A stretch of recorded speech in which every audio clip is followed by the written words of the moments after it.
L'édition du bonsoir. Merci de nous suivre tout au long de la nuit ici à Paris sur France 24 et France Info. Voici les titres du journal.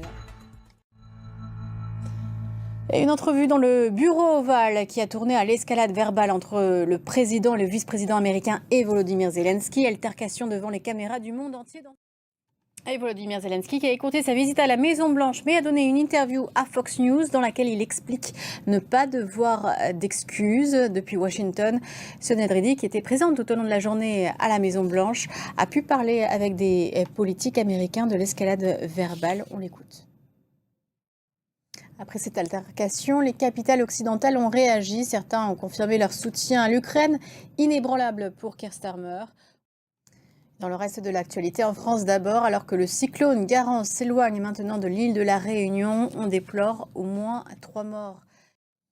Et s'inquiétant des finances publiques françaises, Standard & Poor's abaisse la perspective de la note de crédit de la dette française. Elle passe de stable à négative. C'est ce samedi 1er mars que va rentrer en vigueur la hausse de la taxe sur les billets d'avion, une taxe de solidarité instaurée par Jacques Chirac il y a 20 ans, mais relevée dans le budget 2025.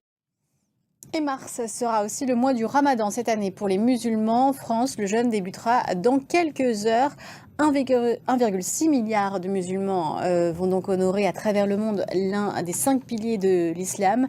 Du Maroc à l'Indonésie en passant par la bande de Gaza. Comment se prépare-t-il? On voit ça avec Anaïs Furtad.